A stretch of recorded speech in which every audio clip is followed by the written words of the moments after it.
when I said, what was just quoted, that New York City should be stronger as a demonstration to the terrorists that we can handle something like this, that they can't break our spirit.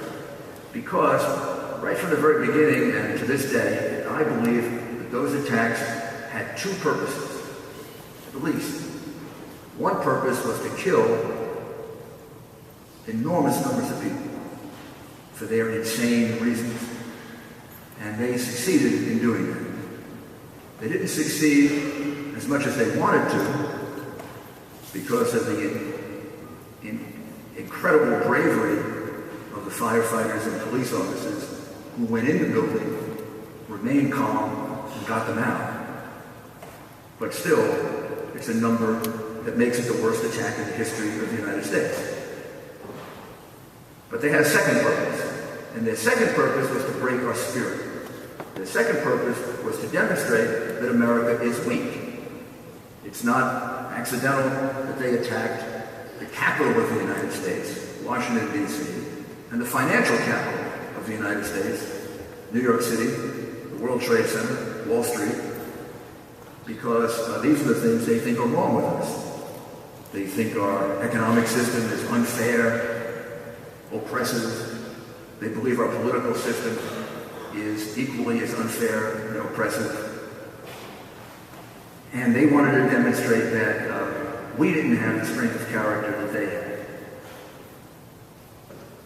Now, there's where they utterly failed, because of the reaction from the first moment of the people who had to respond to it. The first line of defense in this attack on us were uniformed officers, not our military, but our fire department and our police department. And at many funerals of firefighters and police officers, I would say to their families that although there's no way to explain this kind of death, there is something they can be very proud of. The firefighters and police officers walked into that building while other people were running out of the building. Suppose the next day, after the attack was over and we were reviewing it, the story of the attack was that upon the first notice that people should evacuate the building, the firefighters and police officers were the first ones out of the building. They ran away. They didn't stand their ground. Can you imagine how America would have been dispirited, how it would have affected our morale? The fire department received an evacuation order, and many people wonder, well, why didn't the firefighters evacuate when they were told to evacuate? Some of them died because they didn't explicitly obey the evacuation order. But I'm going to tell you how a New York City firefighter interprets an evacuation order, because I don't think the people who analyze this understand the New York City Fire Department. If you tell a New York City firefighter to evacuate, a New York City firefighter interprets that to mean I evacuate when everybody else is off the floor, when everyone else is out of danger. Then I leave, not I run out with them. Having done that, they saved probably 4,000 or 5,000 lives. Probably once a week or once a month or pretty regularly, I have somebody come up to me and tell me, I want to thank you because I was in the building and there's no way I would have gotten out of that building if I didn't see your firefighters coming into the building while I was going out. It kept us calm. It kept us as relaxed as we could be. It meant we didn't crush each other and harm each other and block the exits. How many times is there a fire or an emergency and more people get killed in the evacuation than in the emergency because they panicked? But the presence of the firefighters, police officers, and some of the people who helped them created a calm that allowed an extraordinarily orderly evacuation. The only way I can quantify it is, after the second building came down, when I was still on the street, going to our command post, I asked one of my staff to find out for me what's the estimate of the casualties. How many people were left in that building? And she got back to me in about 10 minutes, and she said the Port Authority estimated that 12,000 people were in the building, probably left in the building, just calculating the number of people in the building when the two planes hit, and the number of people you could conceivably get out of the building, and the amount of time they had to evacuate. Well, it turns out it was less than 3,000 people. That's way too many, but it's a lot different than 12,000. And I think the difference between 3,000 and 12,000 was the bravery of the first responders, the people who went in, stood their ground, got the people out. And that story getting told the next day, instead of the story of running out, cowardice, failure to do your duty, that story lifted the spirit of America. That story created immediately an answer to whether or not, by attacking us this way, they would break our spirit.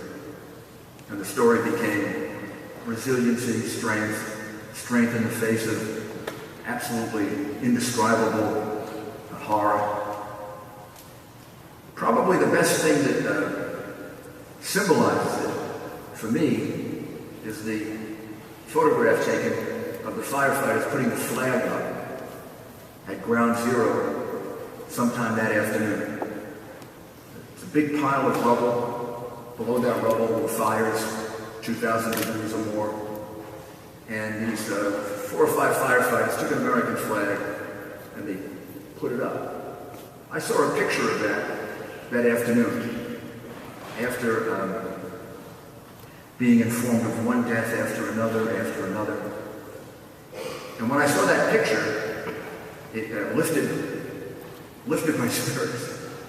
It gave me strength, because it said to me that these people have the same strength that their fathers and grandfathers and great-grandfathers had, who fought the Second World War. You know, there's been a book written probably that year or the year before by Tom Brokaw called The Greatest Generation. And I had just read the book that summer. And the book talks about the incredible bravery and dedication of the men and women who got us through the Second World War. And it raises the question, correctly, do we have that strength now? Does this generation that didn't have to go through the Depression, that didn't have to go through some of the tremendous difficulties that generation did it have the strength to deal with the kind of thing that they dealt with? And when I saw that picture, it answered the question for me. It answered the question in a way that 1,000 words wouldn't answer it. This looked just like putting the flag up at Iwo Jima, back in 1943, 1944.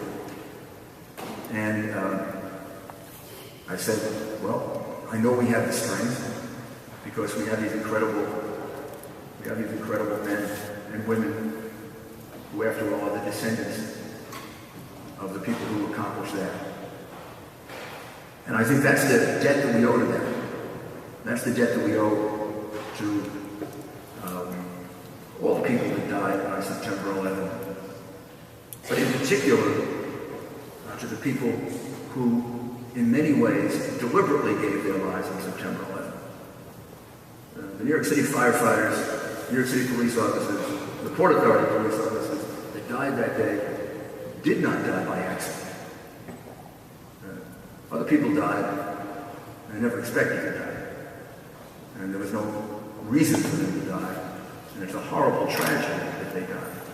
But many of the firefighters died knowing exactly the risks they would take. That's an awesome bravery. That's also incredible love. There's a tremendous demonstration of love that you would stand your ground knowing that you could die because you're going to save other people. And many of them, not all of them, were taught that love in Catholic education, because the overwhelming number of those firefighters and police officers were Catholics. I know that from the many services that I went to. I probably know every church in New York City, how to get in the back way, how to get out the back way, from having gone to their funeral. And faith was a very, very large part of why they were able to do what they did. Their belief that human life is important, that individual human life, even of a stranger, is enormously important, that you have duties and obligations, that if it's your job to be a firefighter, it's your job to lay down your life if you have to save someone else. And without that background, training, value system, I don't know that this country would have been able to get through September 11 as well as it did. I believe that with all the terrible memories of September 11, ultimately, September 11 made us a much stronger city and a much stronger country. We faced a terrible act of evil. We faced it with bravery, dignity, respect for the people who died. The city and the country became more united than it ever was before. I wish we could get some of that back. Maybe that's unrealistic. Maybe you need to be faced with the ultimate act against you in order to create that kind of unity that makes you forget all the petty differences that you have. But I saw that for 3, 4, 5 months. No political differences, no petty arguments. People who were political enemies worked with each other, helped each other, assisted each other. I wish we could recapture some of that. I hope we can. But I do know that if it happened again, we would. If, God forbid, we were attacked again, we would act the same way. We would come together again, and we would be able to all support each other. Because we realize that what we have here in America is too precious, to just give up, or just give away, or to not want to have to give to our children, because we're just so exceptional and lucky to have been born in the United States of America, and to have a country that values human life, to have a country that makes mistakes, but works really hard to correct its mistakes rather than perpetuate them, and to have a country in which we do something that no nation in the history of the world has ever done.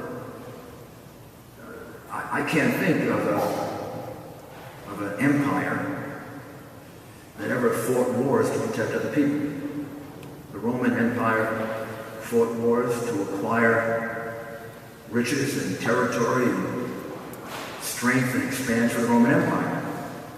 The British Empire did the same thing. The wars that America fought in the 20th century were all fought, yes, somewhat to protect America, but by and large, really, to protect other people. To protect Europe in the First World War, to liberate Europe in the Second World War, whether you agree or disagree with the Vietnam War, to protect Vietnam from communism. And our actions in Afghanistan and Iraq, whether you agree with them or you don't, are being fought, yes, to protect ourselves against the people there who want to come here and kill us, but also to liberate the people of Afghanistan and Iraq so that they can live decent lives. I can't think of a country in the history of the world that has had that motive and that has given so many of its young men and now young women in order to help others that way. So this is an extraordinary country. And September 11 should, yes, remind us of the people that we lost, some of whom were very close to me. Many of the families I knew before and I've gotten to know much better after. They're never going to get over it. They're never going to forget it. You can't put something like that behind you. But I do think that the net effect of September 11 is to make this country much stronger. And when I asked the city of New York to be stronger as a result of it, the city of New York has more than exceeded my expectations. The city has a larger population today. The city of New York has a larger tourist population today. The city of New York has more businesses today. It has a better economy, even with the difficulties in our economy. Our economy is stronger than the rest of the country. If you look at just lower Manhattan, twice as many people live in lower Manhattan now than before September 11. So New York City has become stronger in all of the ways in which you can measure strength, then an indefinable way. I think we're spiritually strong. I think we believe in ourselves more, and we have much more strength. There are many things that have to be done to defend ourselves against terrorism. Some of them the New York City Police Department is doing today. But one of the most important things you can do to defend against terrorism and end it is to be resilient, to show that you're not broken as a result of what they're trying to do. Because ultimately then, their acts of terrorism become pointless. And that is one of the reasons why I think we've been free of attack, mostly since September 11. Because the American people acted with strength, bravery, and resiliency. I'll conclude by saying something personal. Alan Plackett, my senior Plackett, who was my classmate at Manhattan College and Bishop Auckland High School, we've been lifelong friends, reminded me that he thinks the last time we were in this chapel was November 22nd, 1963. He probably was here many times after that. But the last time we were here together. And that was the day, of course, that John Kennedy was assassinated. And I believe that the John Kennedy assassination was the defining event for my generation. Just like Pearl Harbor was the defining event for my parents' generation. But I think September 11 is the defining event for this generation. And the three of them share something in common. People know exactly where they were when it happened. Well, that really unifies a country. And yes, when we think about the 10th anniversary of September 11, we're going to be very sad, we're going to be very hurt, but I think ultimately, if we think about it carefully enough, we should be very proud. Because the people who lost their lives, at least the ones that I consider my firefighters and my police officers, knew exactly why they lost their lives. My administrative assistant for 25 years, Beth Hatton, was married to Captain Terry Hatton, who was in charge of Rescue 1, which is the rescue company for Manhattan. The fire department has rescue companies, and what they do is they protect other firefighters. So if there's a very bad firefighter, a very bad fire, you bring the rescue company to try to get the firefighters who are in trouble out of the fire. So that's their purpose. So they are among the very, very best, and the very best trained. After I got out of the building we were trapped in and reestablished our command post, I got all my people back together at the police academy. Governor Pataki joined us, and we had a million things we were doing. And I was informed that Father Judge had died, and Pete Gansey had died, which were very difficult to accept. But I just had to move on. And all of a sudden it occurred to me, I was looking at Beth, and she was doing her work, and she was organizing things for me. And it occurred to me that Beth's husband might be working. So I went over to Beth, and I said to her, Beth, was Terry working today? She said Terry was finished at 8 o'clock. the morning. But I called home and he's not home. And he usually stays behind for a half hour or 45 minutes afterwards. And there'd be no way that he isn't there. There'd just be no possible way that he isn't there. Even if he had gone home, he would have gotten back in his car and gone down. And Captain Hatton was there. He lost his life saving other people. But I think Beth would say this to me. She says it to me many times. But that's the only decision he was capable of making. Because that's who he was.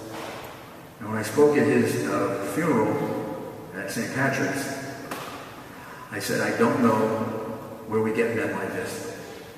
I don't know where they come from or how we get them.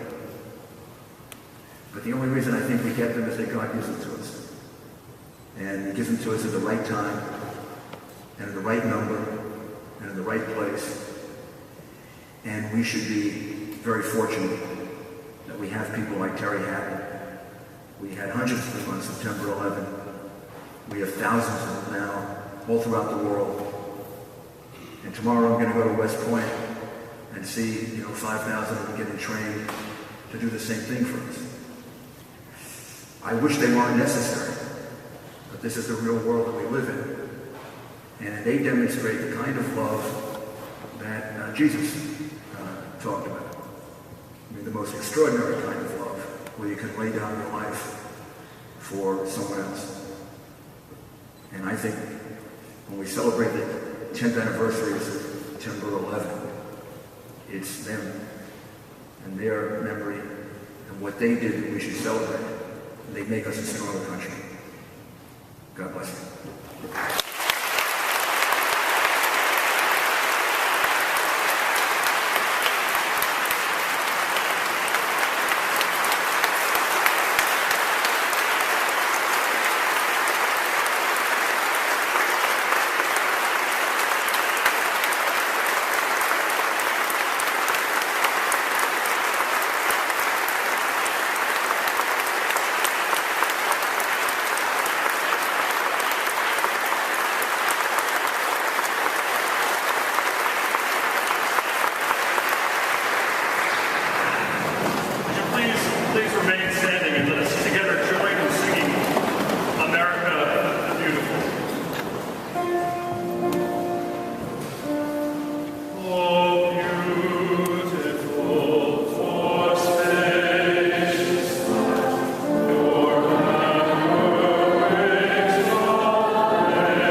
The guys are ordinary men who did extraordinary things.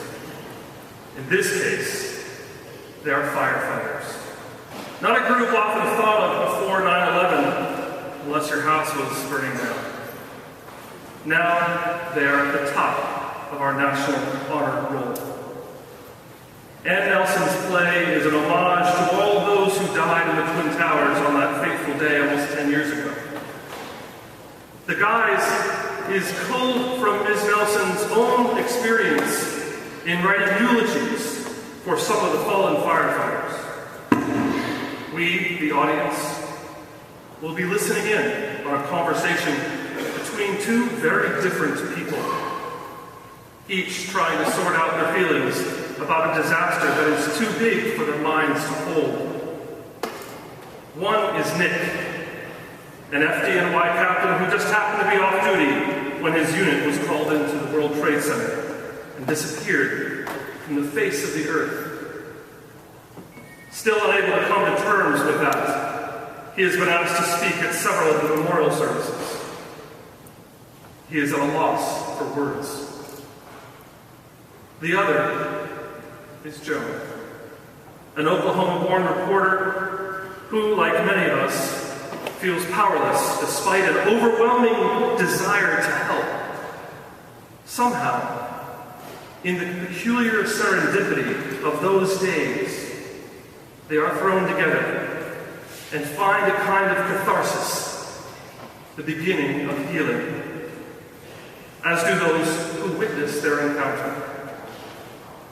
The heart of the Guys, the real stars, are those who you never see. They are the men for whom Joan crafts eulogies, based on Nick's rambling remembrances.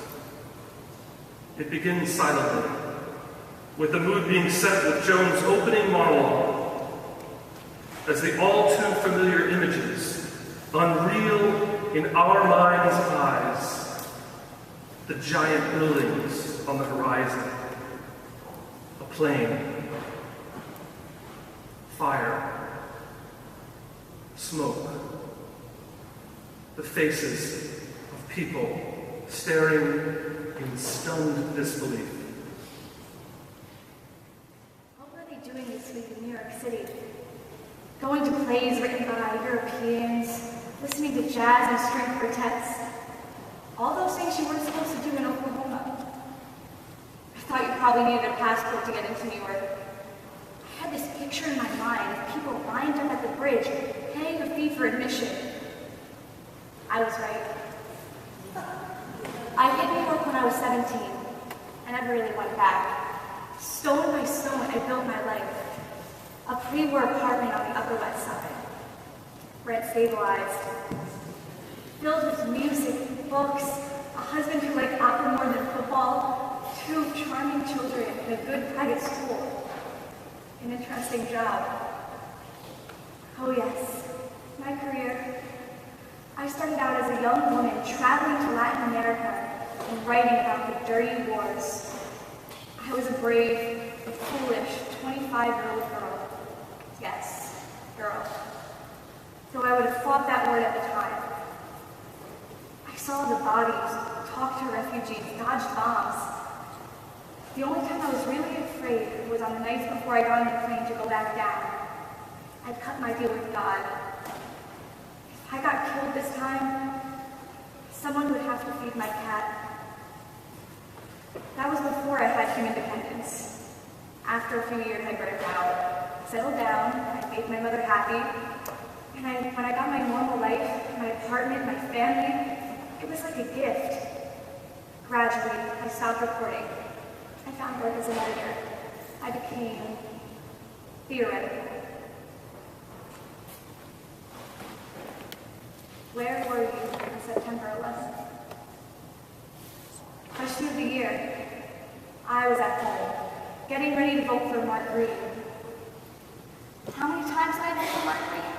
It was like Catholics in the weekly obligation. The phone rings, and it's my father in Oklahoma. Is your TV on? No, I would say. Only people in Oklahoma have have their TVs on at 9 o'clock in the morning. No, I say. Why? A plane crashed into the World Trade Center. It must have been one of those little planes. The pilot had a heart attack. Dad, I said. Maybe it's terrorism. He thought about it. Why would someone do that? So I turned on the television, enjoying the witnesses of the world. I called my husband, who works on 31st Street, so he could tell his office mates, and they could all go watching out the window. No kiss. My dad calls from Oklahoma, so I can call my husband so he can watch out the window. That moment marked the end of the postmodern era. So we all, at our assigned places, watched the second plane hit. We watched the towers go down. And then, because I don't know what else to do, I go to the corner polling place and vote for Mark Reed. The week after the attack, I visit my sister in Park Slope. She lives in Park Slope because she's 10 years younger than me. Over the 10 years between us, the Upper West Side got priced out of the market. I like Park Slope. It's more like my neighborhood used to be. We just had another kid, 3 months old, and I needed to hold that baby. It was primal. That week we could have scored big in the rent-a-baby trade. The phone rang. My sister answered. It was her friend, masseuse. Park Slope. We were friends who were masseuses. You meet them at a bookstore, coffee shop, during poetry readings. This friend was giving emergency massages to rescue workers.